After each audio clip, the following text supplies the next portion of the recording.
ಕರ್ನಾಟಕದಲ್ಲಿ ಕೊರೋನಾ ಉಪತಳಿಯ ಆತಂಕ. ಇವತ್ತು ತಾಂತ್ರಿಕ ಸಲಹಾ ಸಮಿತಿಯ ಹೈ ವೋಲ್ಟೇಜ್ ಸಭೆ ಇದೆ. ಆರೋಗ್ಯ ಸಚಿವ ಗುಂಡೂರಾವ್ ನೇತೃತ್ವದಲ್ಲಿ ನಡೆಯಲಿರುವಂತಹ ಮೀಟಿಂಗ್ ಅದು. ಹಾಗಿದ್ರೆ ಕರುನಾಡಿನ ಪಾಲಿಗೆ ಇವತ್ತು ನಿರ್ಣಾಯಕ ದಿನವಾಗುತ್ತಾ? ಕರುನಾಡಿಗೆ ಈ ದಿನ ಹಾಗಾದ್ರೆ ನಿರ್ಣಾಯಕ ದಿನ ಆಗುತ್ತಾ? ಇವತ್ತಿನ ಮೀಟಿಂಗ್ ನಲ್ಲಿ ಯಾವೆಲ್ಲ ವಿಚಾರಗಳು ಚರ್ಚೆ ಆಗುತ್ತೆ? ಸಾಕಷ್ಟು ಕುತೂಹಲ ಕಾರಣ ಆಗಿದೆ. ಹೊಸ ವರ್ಷಾಚರಣೆ ಸಂಭ್ರಮಕ್ಕೆ ಬ್ರೇಕ್ ಬೀಳುತ್ತಾ? ಹಾಗಾದ್ರೆ ಮೋಜು ಮಸ್ತಿ ಡಿಜೆ ಮ್ಯೂಸಿಕ್ಗೆ ಕಂಪ್ಲೀಟ್ ಬ್ರೇಕ್ ಬೀಳುತ್ತಾ? ಹಾಗಾದ್ರೆ ಯಾವೆಲ್ಲ ನಿರ್ಧಾರಗಳನ್ನ ತೆಗೆದುಕೊಳ್ತಾರೆ ಕೊರೋನಾವನ್ನ ಕಟ್ಟಿ ಹಾಕೋದಕ್ಕೆ? ಕೊರೋನಾ ಭೀತಿ ಹಿನ್ನೆಲೆ ಹೊಸ ವರ್ಷಕ್ಕೆ ಟಫ್ ರೂಲ್ಸ್ ಜಾರಿಗೆ ಬರುತ್ತೆ. ಎಂಜಿ ರಸ್ತೆ, ಬ್ರಿಗೇಡ್ ರಸ್ತೆ, ನೈಟ್ ಪಾರ್ಟಿಗೆ ಬ್ರೇಕ್ ಬೀಳುತ್ತೆ. ಬೆಂಗಳೂರಲ್ಲಿ ಹೊಸ ವರ್ಷ ಆಚರಣೆಗೆ ಪ್ರತ್ಯೇಕವಾದಂತಹ ಗೈಡ್ ಲೈನ್ಸ್ ಸಿದ್ಧಗೊಳ್ಳುವಂತಹ ಸಾಧ್ಯತೆ ಇದೆ. ಇವತ್ತಿನ ಮೀಟಿಂಗ್ ನಂತರ ತಾಂತ್ರಿಕ ಸಲಹಾ ಸಮಿತಿ ಸಭೆಯಲ್ಲಿ ರೂಲ್ಸ್ ನ ಭವಿಷ್ಯ ನಿರ್ಧಾರ ಆಗುತ್ತೆ. ಕೋವಿಡ್ ಮೀಟಿಂಗ್ ನಲ್ಲಿ ಏನೇನ್ ಚರ್ಚೆ ಆಗತ್ತೆ ಅಂತ ನೋಡ್ತಾ ಹೋಗೋದಾದ್ರೆ ಆಗೋ ಸಾಧ್ಯತೆ ಇದೆ. ಅಂದ್ರೆ ಕೋವಿಡ್ ಲಕ್ಷಣ ಇರುವವರಿಗೆ ಏನೆಲ್ಲ ಚಿಕಿತ್ಸೆ ನೀಡಬೇಕು ಈ ಬಗ್ಗೆ ಸಹ ಚರ್ಚೆ ಆಗತ್ತೆ. ಕೋವಿಡ್ ಕೇಸ್ ಹೆಚ್ಚಳವಾದ್ರೆ ಹೊಸ ವರ್ಷ ಆಚರಣೆಗೆ ಬ್ರೇಕ್ ಹಾಕಬೇಕಾ? ಸರ್ಕಾರಿ ಆಸ್ಪತ್ರೆಗಳಲ್ಲಿ ಏನೆಲ್ಲ ಕ್ರಮಗಳನ್ನ ಕೈಗೊಳ್ಳಬೇಕಾಗತ್ತೆ?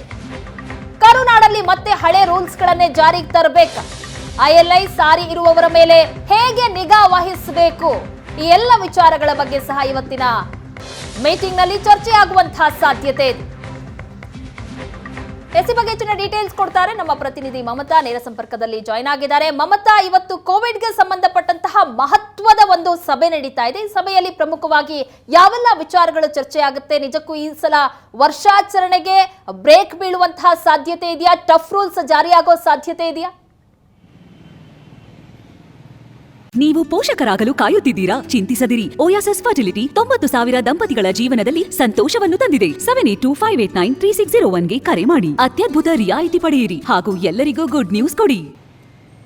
ಪ್ರಗತಿ, ಒಂದು ಕಡೆ ಕ್ರಿಸ್ಮಸ್ ಹಬ್ಬದ ಸಂಭ್ರಮ, ಅದರ ಜೊತೆಗೆ ಹೊಸ ವರ್ಷಾಚರಣೆಯ ಸಂಭ್ರಮ, ಇದು ಎರಡೂ ಕೂಡ ಜೊತೆ ಆಗ್ತಾ ಇರುವಂತಹ ಬೆನ್ನಲ್ಲೇ ಈಗ ಕೋವಿಡ್ ಮತ್ತೆ ಜಾಸ್ತಿ ಆಗ್ತಾ ಇರುವಂಥದ್ದು. ದೇವರ ನಾಡು ಕೇರಳದಲ್ಲಿ ಜಾಸ್ತಿ ಆಗಿರುವಂತಹ ಕೋವಿಡ್ ಮತ್ತೆ ಕರ್ನಾಟಕದಲ್ಲೂ ಕೂಡ ಜಾಸ್ತಿ ಆಗ್ಬೋದು ಅನ್ನುವಂತಹ ಒಂದು ಭಯ, ಆತಂಕ ಶುರುವಾಗಿರುವಂಥದ್ದು. ಅದಕ್ಕೆ ಬೇಕಾದಂತಹ ಸಿದ್ಧತೆಯನ್ನು ಈಗಾಗಲೇ ಆರೋಗ್ಯ ಇಲಾಖೆ ಕೂಡ ಮಾಡಿಕೊಂಡು ಬರ್ತಾ ಇದೆ.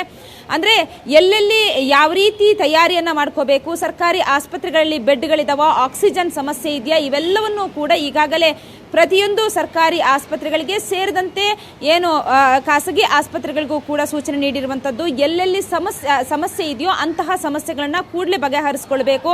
ಅಂದರೆ ಕೋವಿಡ್ ಅಂತಂದರೆ ಈ ಹಿಂದೆ ನಾವು 2-3 ಅಲೆಯಲ್ಲೂ ಕೂಡ ನಾವು ನೋಡಿದ್ವಿ ಯಾವ ರೀತಿ ಕೋವಿಡ್ ಉಲ್ಬಣಿಸಿತ್ತು ಅನ್ನುವಂಥದ್ದು. ಹಾಗಾಗಿ ಮತ್ತೆ ಕೋವಿಡ್ ಜಾಸ್ತಿ ಆದಂತಹ ಸಂದರ್ಭದಲ್ಲಿ ಮತ್ತೆ ಜನರಿಗೆ ಸಮಸ್ಯೆ ಆಗಬಾರ್ದು ಅನ್ನುವಂತಹ ನಿಟ್ಟಿನಲ್ಲಿ ಈ ಬಾರಿ ಅಂದರೆ ಈಗಾಗಲೇ ಕೇರಳದಲ್ಲಿ ಜಾಸ್ತಿಯಾಗಿ ಕಾಣಿಸ್ಕೊಂಡಿದೆ, ಮತ್ತೆ ಈಗ ಕರ್ನಾಟಕದಲ್ಲೂ ಕೂಡ ಕಾಣಿಸ್ಕೊಳ್ಬಹುದು ಅನ್ನುವಂತಹ ನಿಟ್ಟಿನಲ್ಲಿ ಈಗ ಸಭೆಯನ್ನು ಕೂಡ ಮಾಡೋದಕ್ಕೂ ಕೂಡ ಎಲ್ಲ ರೀತಿಯ ಸಿದ್ಧತೆಯನ್ನ ಮಾಡಿಕೊಂಡಿರುವಂಥದ್ದು. ಅಂದರೆ ಈಗಾಗಲೇ ತಾಂತ್ರಿಕ ಸಲಹಾ ಸಮಿತಿಯಿಂದ ಒಂದು ಸಭೆ ಕೂಡ ನಡೆದಿದೆ. ಆ ಸಭೆಯಲ್ಲಿ ಡಾಕ್ಟರ್ ರವಿ ನೇತೃತ್ವದಲ್ಲಿ ಒಂದು ಸಭೆ ನಡೆದಿರುವಂಥದ್ದು. ಆ ಸಭೆಯಲ್ಲಿ ಈಗಾಗಲೇ ಅಂದರೆ ಮಾಸ್ಕ್ ಕಡ್ಡಾಯ ಮಾಡಬೇಕಾ ಅಥವಾ 60 ವರ್ಷ ಮೇಲ್ಪಟ್ಟವರಿಗೆ ಅಂದರೆ ಜಾಸ್ತಿ ಕಾಯಿಲೆಗಳು ಇರುವಂಥದ್ದು, ಅಂತಹ ಸಂದರ್ಭದಲ್ಲಿ ಅವರು ಹೇಗಿರಬೇಕು, ಇವೆಲ್ಲವನ್ನೂ ಕೂಡ ಈಗಾಗಲೇ ಏನು ಒಂದು ಸಭೆಯಲ್ಲೂ ಕೂಡ ಚರ್ಚೆಯನ್ನು ಮಾಡಿಕೊಳ್ಳಲಾಗಿದೆ. ಹಾಗಾಗಿ ಇವತ್ತು ಇನ್ನೊಂದು ಸುತ್ತಿನ ಸಭೆ ಇರುತ್ತೆ. ಆ ಸಭೆಯಲ್ಲೂ ಕೂಡ ನಿರ್ಧಾರ ಮಾಡಲಾಗತ್ತೆ. ಅಂದರೆ ಯಾವ ರೀತಿಯ ರೂಲ್ಸ್ಗಳನ್ನ ತೆಗೆದುಕೊಂಡು ಬರಬೇಕು, ILI ಸಾರಿ ಇದ್ದಂಥವರು ಅವರಿಗೆ ಯಾವ ರೀತಿಯನ್ನ ಚಿಕಿತ್ಸೆ ನೀಡಬೇಕು, ಅಂದ್ರೆ ಅವರಿಗೆ ಬೇಗನೆ ಈ ಒಂದು ಕೋವಿಡ್ ಅಟ್ಯಾಕ್ ಆಗುತ್ತೆ. ಹಾಗಾಗಿ ಅಂಥವರಿಗೆ ಚಿಕಿತ್ಸೆಯನ್ನ ಹೇಗೆ ನೀಡಬೇಕು ಎಲ್ಲದರ ಬಗ್ಗೆ ಕೂಡ ಇವತ್ತಿನ ಸಭೆಯಲ್ಲಿ ಚರ್ಚೆ ಆಗುತ್ತೆ. ಮುಖ್ಯವಾಗಿ ಅಯ್ಯಪ್ಪ ಸ್ವಾಮಿ ಏನು ಭಕ್ತರು ಕೇರಳದಲ್ಲಿ ಜಾಸ್ತಿ ಭಕ್ತರು ಹೋಗ್ತಾ ಇರುವಂಥದ್ದು. ಹಾಗಾಗಿ ಅವರು ಬರುವಂತಹ ಸಂದರ್ಭದಲ್ಲಿ ಟೆಸ್ಟಿಂಗ್ ಹೇಗೆ ಜಾಸ್ತಿ ಮಾಡಬೇಕಾ, ಮಾಡೋದು ಬೇಡವಾ ಅನ್ನೋದ್ರ ಬಗ್ಗೆ ಕೂಡ ಇವತ್ತಿನ ಸಭೆಯಲ್ಲಿ ಚರ್ಚೆ ಆಗುತ್ತೆ. ಚರ್ಚೆಯ ಬಳಿಕ ಇದನ್ನ ಸರ್ಕಾರಕ್ಕೆ ರಿಪೋರ್ಟ್ ಕೂಡ ಕೊಡ್ತಾರೆ. ಆ ರಿಪೋರ್ಟ್ ಅನ್ನ ಆಧರಿಸಿ ಇವತ್ತು ಗೈಡ್ ಲೈನ್ಸ್ ಕೂಡ ಹೊರಬೀಳುವಂತಹ ಸಾಧ್ಯತೆ ಇರುವಂತದ್ದು. Pratima, yes, thank you so much Mamata ತಮ್ಮೆಲ್ಲ ಮಾಹಿತಿ.